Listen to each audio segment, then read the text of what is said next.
আমাৰ এই 4 নম্বৰ মণ্ডল কংগ্ৰেছৰ অন্তৰ্গত মাছদিয়াৰ 212 নম্বৰ বুথ ইয়াত প্ৰায় 70 গৰাকী বিভিন্ন দলৰ বিশেষকৈ মূলতে বিজেপিৰ কৰ্মকৰ্তা আৰু তেওঁলোকৰ পৃষ্ঠপোষক আৰু লগতে সক্ৰিয় সদস্য তেওঁলোকে ভাৰতীয় জাতীয় কংগ্ৰেছৰ আদৰ্শ মানি লৈ আমাৰ দলত যোগদান কৰিছে।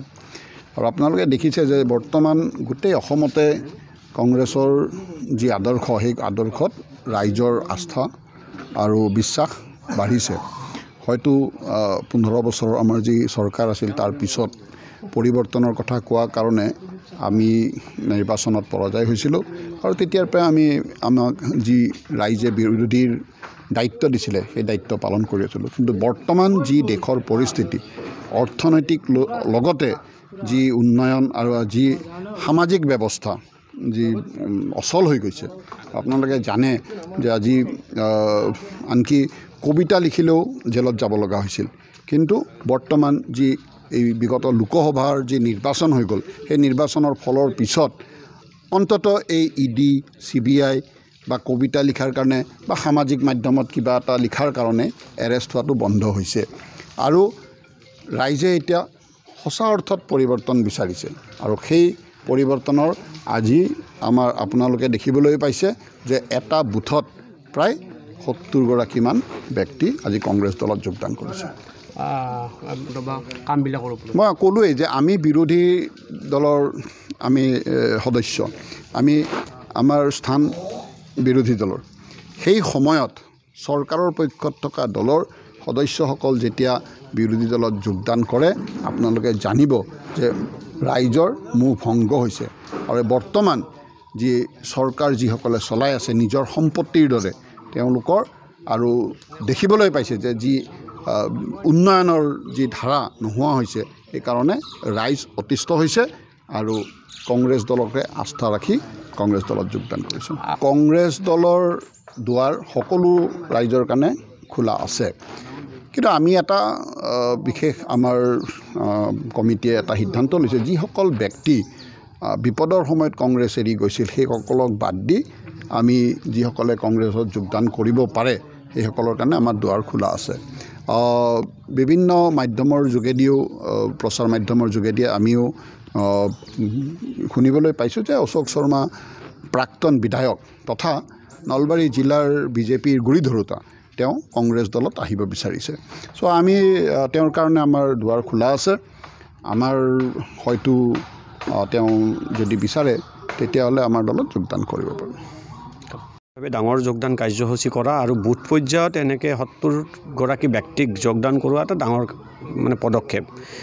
আৰু মই এটাই প্ৰত্যাহ্বান জনাব খোজোঁ, অসমৰ মাননীয় মুখ্যমন্ত্ৰী হিমন্ত বিশ্ব শৰ্মা ডাঙৰীয়া, ইয়াৰ বিধায়ক জয়ন্ত মল্ল ডাঙৰীয়া মন্ত্ৰী বা তেখেতসকলৰ যিসকল বক্তা বিজেপি দলৰ। সিদিনা মই টকশ্ব' এটাত আছিলোঁ, টকশ্ব'ত এটা কথাই ক'ব খোজে তেখেতসকলৰ MLA এজন ভুৱন পেগু ডাঙৰীয়াই যে বংগীয় মূলৰ অমুক মিয়া সম্প্ৰদায়ৰ, অসমীয়া নহয়, ভাৰতীয় নহয়, এনেকুৱা শব্দবিলাক কৈ কিনে ক'ব খোজে যে সেইসকলেহে কেৱল কংগ্ৰেছত আছে।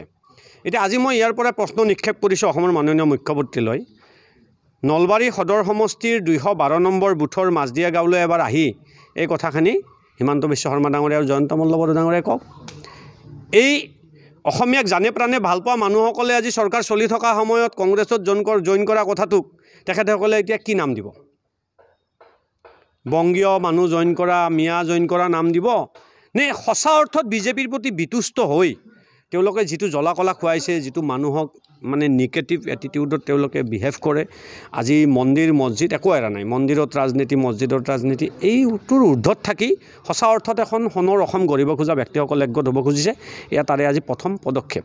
আৰু মই ক'ব খোজোঁ যে অকল এইটো নহয়, বিভিন্ন ঠাইত ইতিমধ্যে টিহুত আমি বহু মানুহ যদিও জইনিংটো দেখুওৱা নাই, ইতিমধ্যে আমাৰ দলৰ কামত লাগি গৈছে। হয়তো ছেপ্টেম্বৰৰ প্ৰথম সপ্তাহৰ ভিতৰত তাতে এটা ভাল খবৰ পাব, আমাৰ দলৰ জ্যেষ্ঠ নেতাসকল আহিব আৰু টিহু সমষ্টিত জইনিং হ'ব। আৰু ইয়াত নলবাৰীততো আজিৰ পৰা আৰম্ভ হ'ল আৰু সদায় বুথে বুথে আৰু বিভিন্ন কেন্দ্ৰীয় পৰ্যায়তো জইনিং কাৰ্যসূচী দেখিব।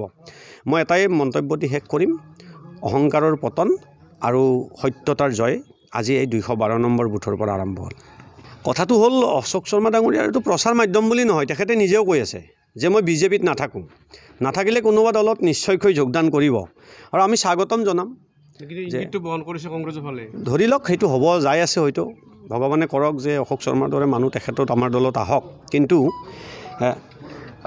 ক্ষমা কৰিব এনেকুৱা এটা সময়ত যিজন ব্যক্তিয়ে নলবাৰীত যেতিয়া কোনো বিজেপি কৰা মানুহ নাছিল তেওঁ বিজেপি ধৰি ৰাখিছিল আজি তেওঁ যদি আহে এয়া কি ইংগিত বহন কৰিব তেখেতে আজি এই সময়ত বিজেপি এৰি অহাটো কি ইংগিত বহন কৰিব আজি যদি যি RSSৰ কথা কৈ থকা হয় স্বয়ংসেৱক সংঘৰ কথা কৈ থকা হয় বিজেপিৰ আচল বিজেপি বুলি শব্দটো ব্যৱহাৰ কৰি থকা হয় সেই আচল বিজেপি স্থান বিজেপিত নাই হয়তো সেইকাৰণে আজি বহু কথা ভাবি চিন্তি আৰু কেৱল অশোক শৰ্মা ডাঙৰীয়াকো আমি এটা কথা আমি জনাব খোজোঁ এই মিডিয়াৰ মাধ্যমেৰে আৰু তেখেতেও নিশ্চয় বহুত অভিজ্ঞ ৰাজনীতিবিদ জানে যে তেখেতে অন্তত যেতিয়া এটা আদৰ্শৰ পৰা আঁতৰি আহিব অন্য এটা আদৰ্শত আহিব আমাৰ কংগ্ৰেছ দলৰ নীতি আদৰ্শ তেখেতে জ্ঞাত আশা ৰাখিম যদি আমাৰ প্লেটফৰ্মখনত তেখেত আহক আৰু আমাৰ নীতি আদৰ্শ সম্পৰ্কে তেখেত ভালদৰে জ্ঞাত বুলি মই ভাবোঁ আৰু আমাৰ নীতি আদৰ্শৰ লগত আমি একলগ হৈ গোটেই জিলাখনত সুসংগঠিতভাৱে কংগ্ৰেছটোক বহু আগুৱাই লৈ যাব পাৰিম তাকে কামনা কৰিছোঁ যিকোনো খবৰৰ বাবে যোগাযোগ কৰক